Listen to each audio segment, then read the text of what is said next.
So this is going to be a good one. I'm going to take a look at some. Take a look at this image. So, who? Give me two volunteers. Somebody raise your hand, or I'm going to call on you. Oh, all right, cool. Jen and Susan. Susan, meet Jen. Jen, meet Susan. You guys will be in class later tonight. Yeah, all right. So, Susan, which repeating line would you like to tackle? Well, the one I don't see is the triangle thing, the radiating, or is that not, that's not it? That's the wrong answer. Okay. Okay. With the repeating lines. The only thing I see is the verticals, the up and down on the board. All right, we'll tackle that one then. Jen? Yes? Which ones are you going to tackle? The diagonals. The horizontal. All right, sounds good. Okay. So what I want you to do is get your annotation tools. All right. And just start repeating that energy.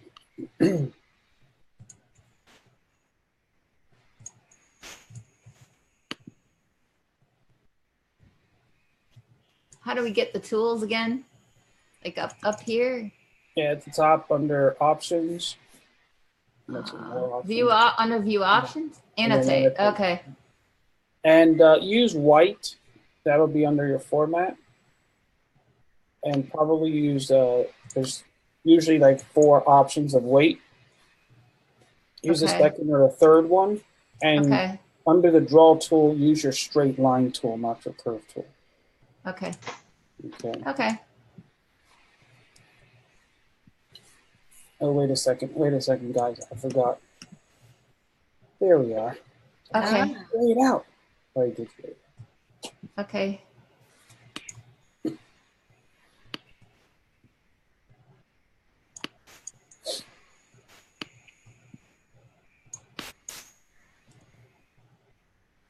You can go through the brush. You know, you don't have to stop there.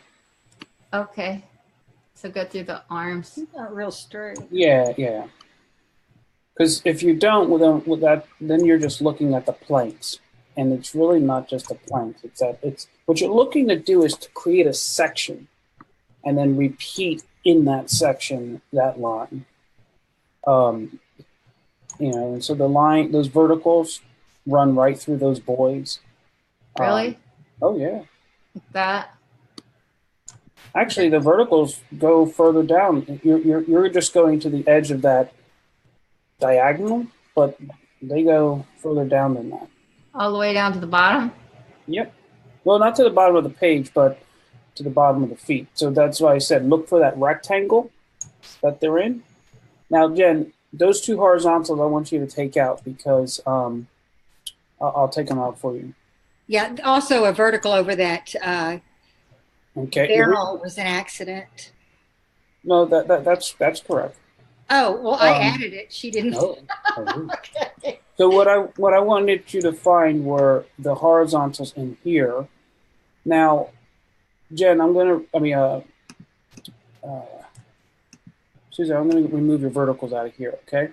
Oh, okay. Inside this box, inside this red box, is really where let's say, we're going to call them horizontals, even though they're a slight diagonal. Okay. I see.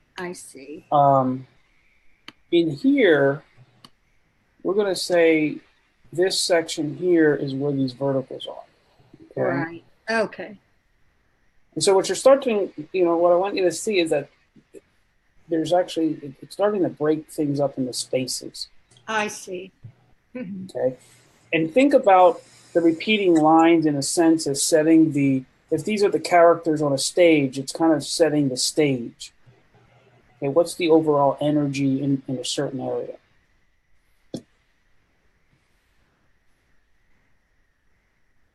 Now, let me ask you, Susan, those verticals, Why are they important to the feeling of this? Oops. I think I'm sorry, I drew that line wrong. I need to erase it. What I get is concentration, Mm-hmm. you know, like making it very perfect.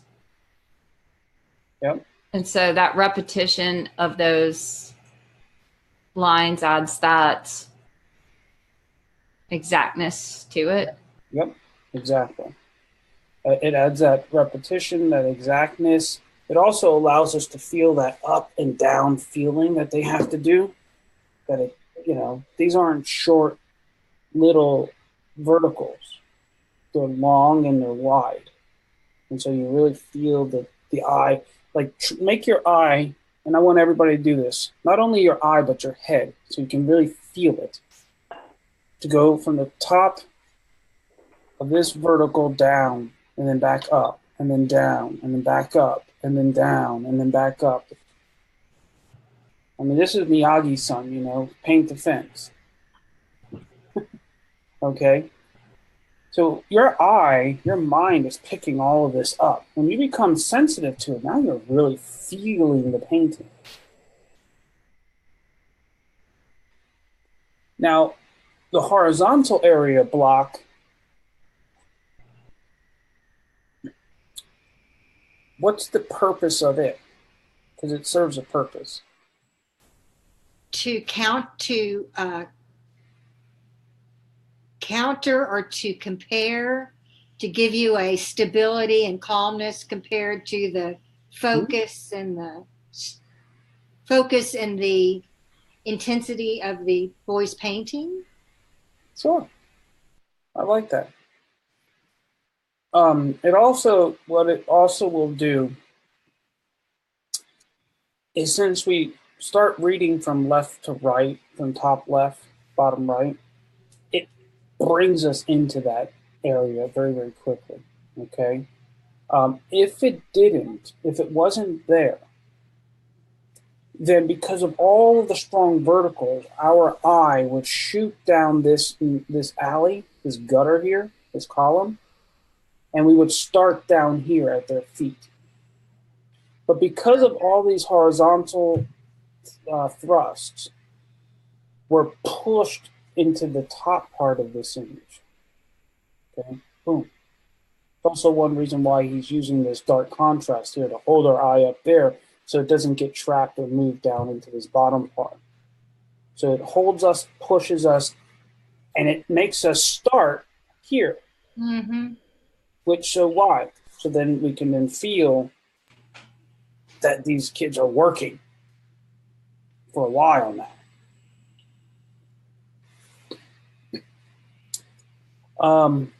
Very cool. So what I want to do is show the energy. This is a cool change of charge as well. Yeah. Now the primary change of charge, just like in our first example, will be seen with the diagonals coming in there. So we're going to use the same image for the radiating lines. Now, this is a tricky one. So who can I pick on? I would like to see. Yes, you're smiling there, Julie. You're going to jump on in this one. Mm-hmm. Now, this is a tricky one. So where do the radiating lines bring us to or come from? I think they come out of here.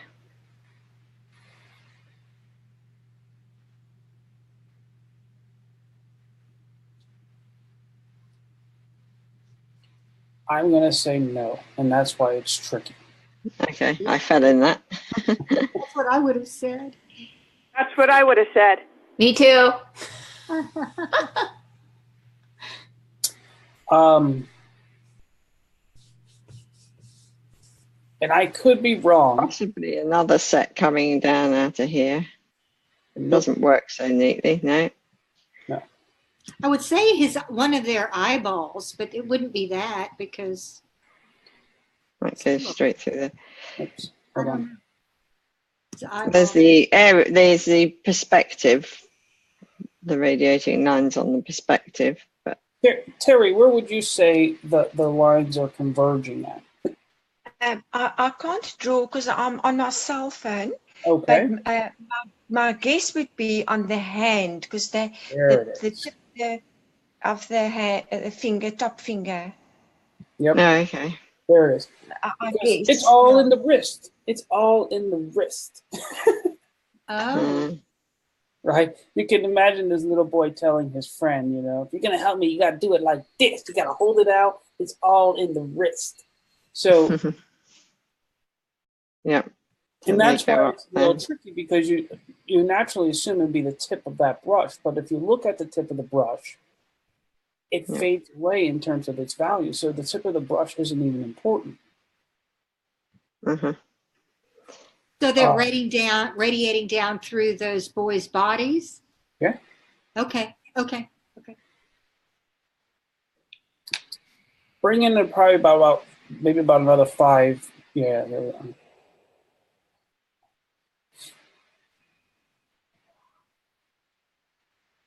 And you'll see it in the cuff. Let me change my color so I can add some in here.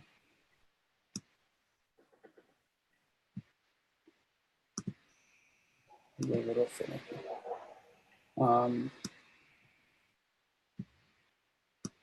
And you could have, you know, I always say if you walked into a room and there's this huge wall and the huge wall had this huge painting of food on it, right?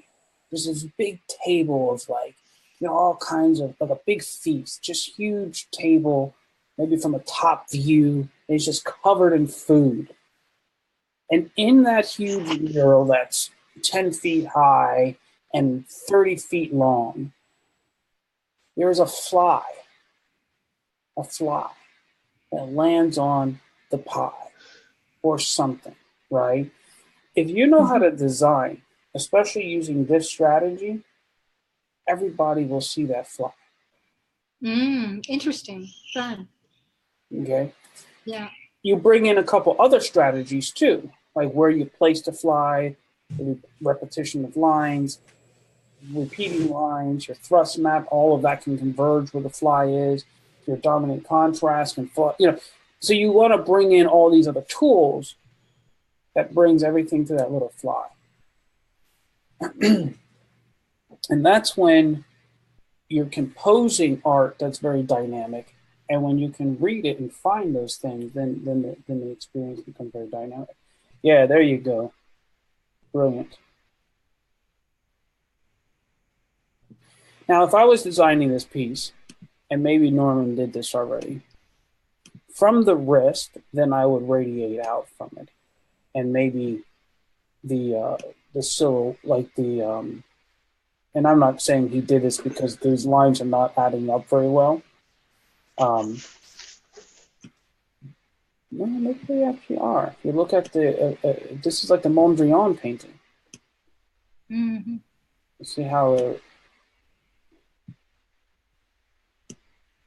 you know, could these things, oh yeah, maybe he did do it. Cool. Okay. Also, I like that in terms of an arabesque, we're having that repetition coming through.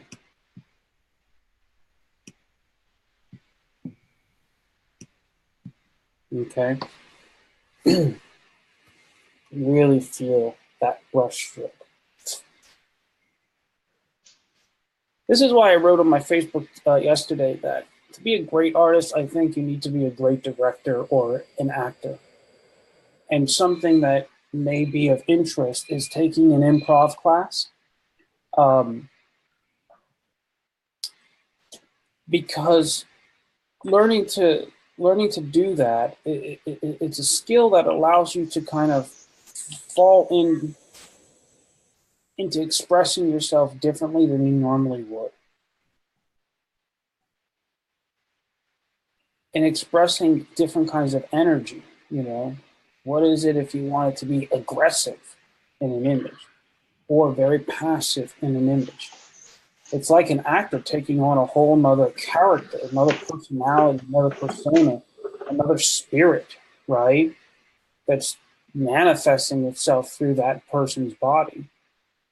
And it's the same thing what we're doing here. We're incarnating spirit into a body of work, into an image, into an object. And so we have to be able to really be able to discern that energy. And so it's interesting. We spent 4 weeks so far on this stuff, and we have never talked about how to copy what you see. And we won't. That's a drawing class.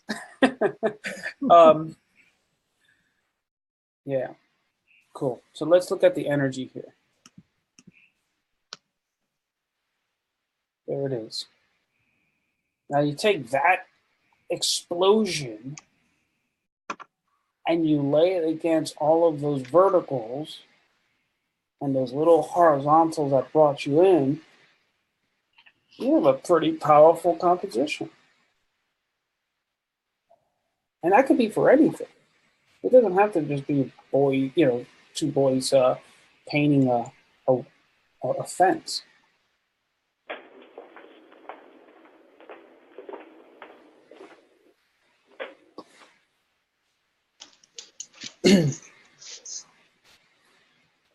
Imagine an arm coming through here holding a flower, and the girl's like, oh, with her little fingers coming up, oh, you know, whatever. And I'm acting it out for you guys. All right, so let's do another example. Okay, we'll do 2 more examples.